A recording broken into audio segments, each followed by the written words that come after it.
Rasulullah itu membuat alangkah baiknya tempatnya Rasulullah waktu Rasulullah melaksanakan sholat. Nah ini dibuatkan mimbar. Namun atas petunjuknya Rasulullah ini dibuatlah sebuah mimbar. Mimbarnya itu di mana? Letaknya di tanah, di atas tanahnya sahabat Asma bin Hadab. Nah, di situ beliau ini Bapak Ibu sekalian sebelum meluk Islam, ya belum meluk Islam, namun ketika beliau ini melihat wajahnya Rasulullah, beliau ini penasaran kayak apa Muhammad.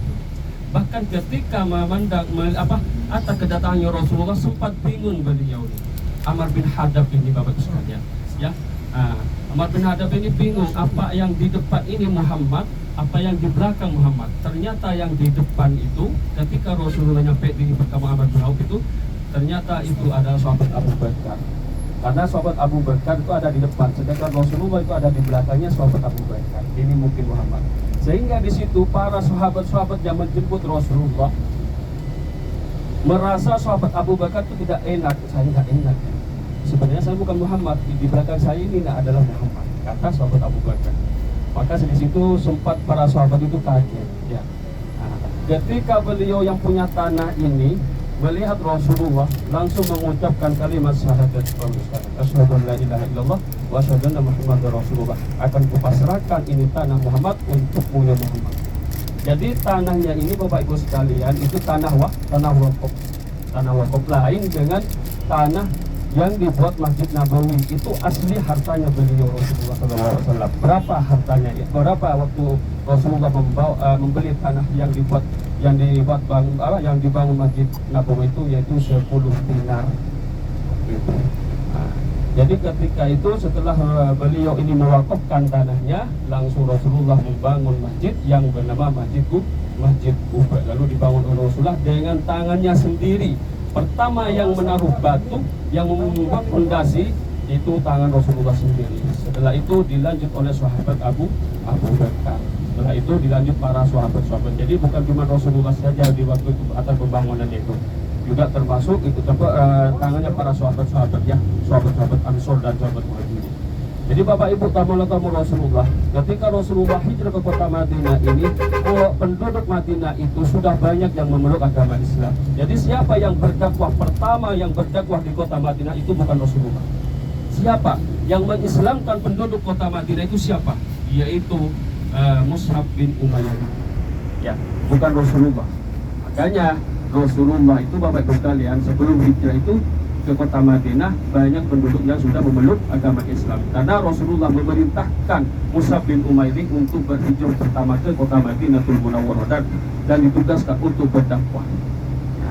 Jadi ketika itu Bapak Ibu sekalian, ketika Rasulullah itu nyampe ke kota Madinah, makanya sahabat Muhajirin dan Ansor itu menyambut atas kedatangannya Rasulullah. Rasulullah hijrah ke kota Madinah Bapak Ibu sekalian tidak seperti halnya ketika hijrah ke kota Taif, disambut oleh penduduk kota Taif dengan apa? Dengan lemparan batu, tolang onta, bahkan dengan kotoran, sampai Rasulullah berdarah-darah mukanya. Seandainya darahnya beliau Rasulullah itu jatuh ke tanah, mungkin penduduk Taif atau kota Taif rata dengan tanah. Ya.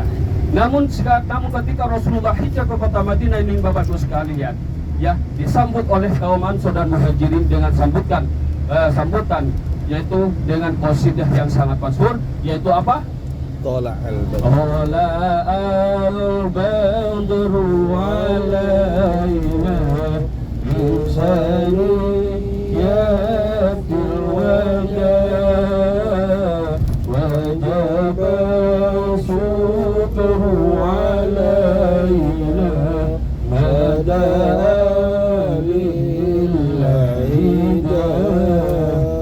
dengan tolak al-badru alaina, bukan seperti di kota Taif Bapak Ibu sekalian, dilempari batu, juga dilempari tolang onta, juga dilempari dengan kotoran. Subhanallah Bapak Ibu sekalian. Tapi sayang kita tidak bisa atau tidak berziarah ke kota Taif, ya. Bahkan ketika Rasulullah, saya bahas Bapak Ibu sekalian tentang sejarahnya beliau itu ketika hijrah ke kota Taif Bapak Ibu sekalian. Rasulullah hijrah ke kota Taif bersama anak angkatnya yaitu Zaid bin Harisah. Berdua Rasulullah. keluarnya dari rumahnya itu pada waktu malam. Ya, agar apa? Agar tidak ketahui oleh kaum kafir Quraisy. Karena di waktu itu Rasulullah ditekan oleh kaum kafir Quraisy. Ya, setiap hari dianiaya, setiap hari diejek, dicaci maki, dicelah, bahkan difitnah Rasulullah. Ya, bahkan Rasulullah dibunuh karakternya oleh kaum kafir Quraisy, sehingga Rasulullah tidak tahan tinggal di kota Makkah. Akhirnya bukan berarti tidak tahan ya, karena Rasulullah itu sudah tidak kuat, karena setiap hari itu dianiaya Rasulullah oleh kafir Quraisy. Karena di waktu itu istrinya, yaitu Siti Khadijah, dan juga pamannya Rasulullah yang menjadi salah satu benteng keamanannya Rasulullah, yaitu wafat di waktu itu. Akhirnya Rasulullah hijrah ke kota Taif, Bapak Ibu sekalian, dengan Zaid bin Harithah. Selama 10 hari Rasulullah berjalan kaki ke kota Taif, 10 hari 10 malam ke kota Taif. Ya, di situ disambut dengan apa? Rasulullah disambut dengan tolongan onta dan dilemparin batu Rasulullah di kota Taif, Bapak Ibu sekalian, sampai Rasulullah berdarah-darah di situ. Seandainya Rasulullah, Bapak Ibu sekalian, di waktu ditawarin oleh malaikat Jibril atau malaikat penjaga gunung kota Taif, seandainya Rasulullah itu mau, biar nggak apa-apa lah, lempar-lempar aja nggak apa-apa, musnahkan juga nggak apa-apa, kata Rasulullah. Seandainya di waktu itu mungkin penduduk Taif itu sudah musnah, Bapak Ibu sekalian. Tapi apa doanya Rasulullah? Ya Allah, mudah-mudahan kelak dari anak cucu mereka akan keluar dari tulang subinya, akan memeluk agamu ya Allah, akan beriman kepadamu ya Allah. Selang berapa tahun, Bapak Ibu sekalian, mayoritas 10% penduduk kota Taif itu memeluk agama Islam, Bapak Ibu sekalian. Ya, nah, Bapak Ibu tamu Rasulullah, sungguh sangat besar perjuangannya beliau kepada Bapak Ibu sekalian hanya untuk menyelamatkan Bapak Ibu sekalian. Ya, sampai apa yang ditaruhkan beliau ini, Bapak Ibu sekalian, sampai darahnya, sampai keluarganya, yaitu pamannya, sehingga mati terbunuh oleh Wahsy. Abisya itu siapa? Yaitu sahabat Hamzah, yang dibelah dadanya, yang diunyah jantungnya oleh Hindun, dan dipotong telinganya untuk apa? Buat jantungan, Bapak Ibu sekalian, oleh Hindun. Ya, insya Allah kita nanti akan ke Jabal Uhud dan berziarah ke makam beliau. Ya, baik Bapak Ibu tamu Rasulullah, insya Allah sebentar lagi kita akan sampai di Masjid Quba. Yang belum, yang batal wudhunya, soalnya nanti kita ambil wudhu dulu sebelum masuk ke dalam masjid. Berhubung sekarang ini Bapak Ibu sekalian pada waktu pagi, ya, alangkah baiknya nanti sholatnya, sholat apa? Yaitu sholat duha. Pertama sholat tahiyatul masjid dulu, setelah itu sholat duha. Nanti setelah sholat duha boleh berdoa sebentar. Kita tidak lama-lama di sana, Bapak Ibu sekalian, kurang lebih 30 menit di sana. Ya, karena apa? Karena banyak tempat yang kita akan kunjungi, ya. Kita bergerak cepat. Agar kenapa juga biar kita tidak terlambat untuk sholat duhurnya, sholat berjemaah di Masjid Nabawi. Mohon kekompakannya dan kerjasamanya, jangan terpisah dari rombongan. Dan perlu saya sampaikan kepada Bapak Ibu sekalian, setiap kali kita berkunjung di sebuah tempat atau mau belanja atau mau ke masjid, tasnya jangan taruh di belakang, taruh di depan. Dulu sebelum Covid, di Masjid Quba ini agak rawan, banyak jemaah yang kehilangan dompetnya, banyak juga yang kehilangan HP-nya. Allahu a'lam, Allah yang tahu, kita tidak boleh suudon, mungkin itu jatuh atau diambil orang, Allahu a'lam. Ya, tapi banyak yang kehilangan. Jadi mohon Bapak Ibu sekalian, tasnya jangan taruh di belakang, taruh di depan biar kita bisa melihat. Ya, tidak semuanya, meskipun di sini tanah haram, meskipun di sini tanah baik, meskipun di sini tanah bagus, tidak semuanya manusianya itu baik, apalagi di Mekahnya. Ya, pernah saya melihat di sana, Bapak Ibu sekalian. Ya, jadi hati-hati. Ya. Nah, baik Bapak Ibu tamu Rasulullah, di sana juga ada tempat belanja di Masjid Quba. Ya, kita tidak usah belanja dulu di Masjid Quba. Ya, kita belanjanya nanti di kebun kurma. Di kebun kurma nanti mau belanja apa aja terserah Bapak Ibu sekalian. Tapi disunahkan untuk belanja kurmaan curah. Meskipun 1 kilo atau 2 kilo atau lebih, tidak apa-apa, terserah. Ya, terserah Bapak Ibu sekalian. Sudah siap Ibu-ibu, Bapak-bapak? Ya. Belanja ya? Ya.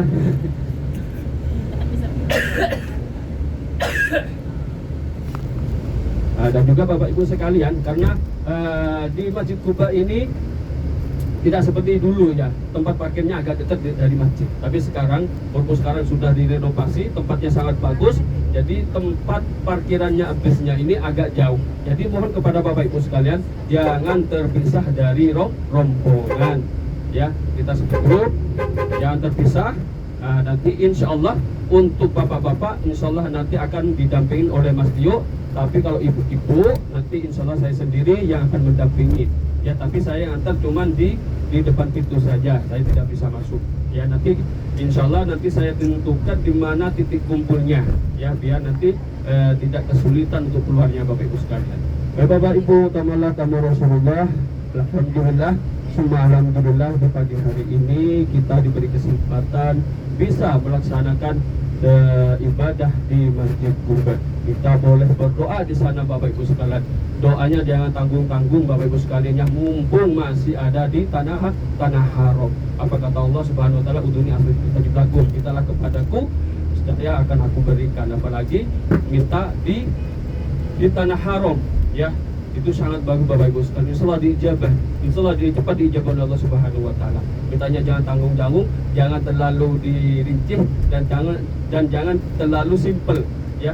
Minta apa aja Bapak Ibu sekalian. Tapi jangan minta yang nggak baik-baik. Ya, kalau mau minta jangan tanggung-tanggung, ya. Fajiru ya Allah, fajiru ya Allah, al-fatihah Allah.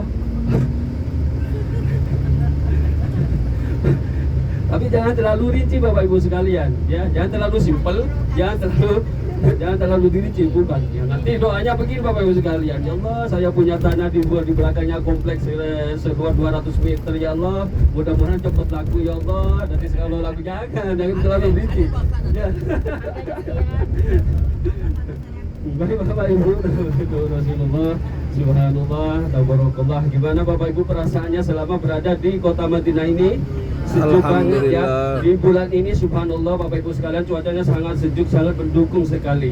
Tapi hati-hati Bapak Ibu sekalian, di sini Bapak Ibu sekalian, setelah ke Madinah ini terus ke Mekahnya itu banyak yang ngedrop, banyak yang sakit. Jadi untuk ibadahnya Bapak Ibu sekalian jangan terlalu dipulkan, jangan digas lah gitu ya.